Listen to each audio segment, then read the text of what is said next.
السلام علیکم ورحمۃ اللہ تعالی وبرکاتہ۔ پیارے سامعین، آپ کی خدمت میں علامہ ابن قیم رحمۃ اللہ علیہ کا چیونٹیوں کے ساتھ پیش آنے والا واقعہ بیان کرنے جا رہا ہوں۔ بڑی عبرت کا سامان ہے اس واقعے میں، تو آپ غور سے سماعت فرمائیں۔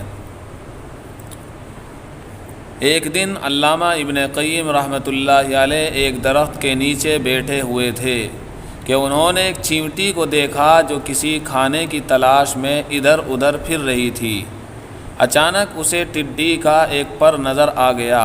وہ چیونٹی اس کے پاس آئی اور اس کو اٹھا کر لے جانے کی کوشش کی، مگر یہ بیچاری کامیاب نہ ہو سکی۔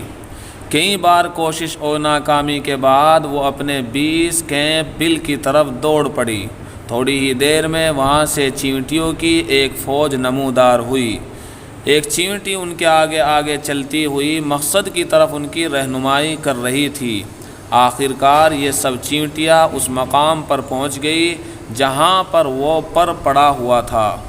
چیونٹیوں کے اس جگہ پہنچنے سے پہلے ہی علامہ ابن قیم رحمۃ اللہ علیہ نے وہ پر اٹھا کر ایک طرف کو کر دیا۔ سب چیونٹیوں نے اس پر کو تلاش کیا، اور جب وہ پر نہ مل سکا تو باقی تو ساری کی ساری چیونٹیاں واپس چلی گئی، لیکن ایک چیونٹی واپس نہیں گئی اور دائیں بائیں ادھر ادھر پر کو تلاش کرنے لگی۔ شاید یہ وہی چیونٹی تھی جس نے پر کو پہلی مرتبہ پا لیا تھا۔ جب باقی چیونٹیاں بل میں داخل ہو گئی تو علامہ ابن قیم رحمۃ اللہ علیہ نے وہ پر دوبارہ اسی مقام پر رکھ دیا۔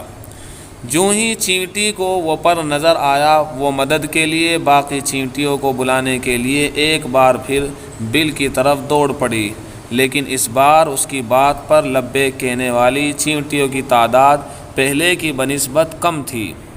علامہ ابن قیم رحمۃ اللہ علیہ نے ان کے پہنچنے سے پہلے ہی وہ پر اٹھا کر ایک بار پھر غائب کر دیا۔ چیونٹیوں نے کافی دیر تک پر کو تلاش کیا اور نہ ملنے پر وہ واپس چلی گئی، لیکن حسب سابق وہ چیونٹی جسے پر نظر آیا تھا وہیں موجود رہی اور اس پر کو ڈھونڈتی رہی۔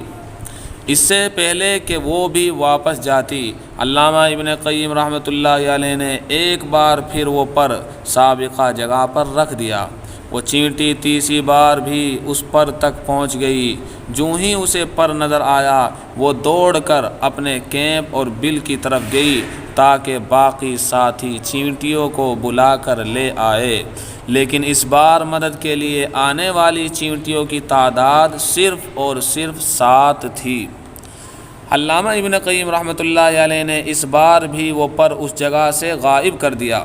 چیونٹیوں نے کافی دیر تک پر کو تلاش کیا، اور جو بہت تلاش کرنے کے بعد بھی وہ پر نہ ملا تو انہوں نے غصے سے اس چیونٹی پر حملہ کیا اور اس کو موت کی وادی میں اتار دیا۔ وہ جھوٹ بولنے پر اس سے ناراض تھی۔ تب علامہ ابن قیم رحمۃ اللہ علیہ نے وہ پر چیونٹیوں کے درمیان میں رکھ دیا۔ جو ہی ان کو پر ملا تو ساری کی ساری چیونٹیاں اس مردہ چیونٹی کے پاس جمع ہو گئی، گویا وہ سب ایک بے گناہ کے قتل پر شرمندہ تھی۔ علامہ ابن قیم رحمۃ اللہ علیہ کہتے ہیں، یہ دیکھ کر مجھے بہت افسوس ہوا۔ میں نے جا کر یہ واقعہ اپنے استاد تو انہوں نے کہا، اللہ تجھے معاف کرے، ایسا کیوں کیا؟ دوبارہ کبھی ایسا مت کرنا۔ جھوٹ سے نفرت دوستو فطرت کا حصہ ہے۔ کیڑے مکوڑے تک اس مکروہ دھندے سے نہ صرف نفرت کرتے ہیں، بلکہ جس سے یہ جرم سرزد ہو جائے اسے سزا بھی دیتے ہیں۔ آپ نے یہ واقعہ سن لیا، اب اس پہلو پر غور کریں کہ پہلی بار مدد کے لیے آنے والی چیونٹیوں کی تعداد زیادہ تھی، لیکن دوسری بار آنے والی چیونٹیوں کی تعداد نصف اور آدھی تھی، جبکہ تیسری بار آنے والی چیونٹیوں کی تعداد صرف اور صرف 7 تھی، اور پر نہ ملنے پر انہیں اتنا شدید غصہ آیا کہ انہوں نے بلانے والی چیونٹی ہی کو مار دیا۔ ایسا کیوں تھا؟ آپ کا اندازہ بالکل درست ہے۔ پہلی بار انہوں نے اعتبار کیا، لیکن جب پر نہ ملا تو آدھی چیونٹیوں نے پہلی چیونٹی کو جھوٹا سمجھا، جبکہ تیسری بار سوائے 7 کے کسی نے اس کی بات پر اعتبار نہ کیا۔ دوستو، بزرگوں، اب اس واقعے کی روشنی میں ہمیں بھی اپنے کردار اور اطوار پر غور و فکر کرنا چاہیے کہ کیا ہمیں بھی جھوٹ سے نفرت ہے یا نہیں۔ اگر نہیں تو یقیناً ہماری حسی بے حسی کا شکار ہو گئی اور ہم کیڑے مکوڑوں سے بھی گئے گزرے۔ لہذا دوستو، مسلمانوں، سچ ہی بولیں اور یہ ذہن نشی فرما لیں کہ مومن جھوٹ نہیں بولتا۔ یہی تو پیارے رسول کا پیغام ہے کہ مومن جھوٹ نہیں بولتا، مومن جھوٹ نہیں بولتا۔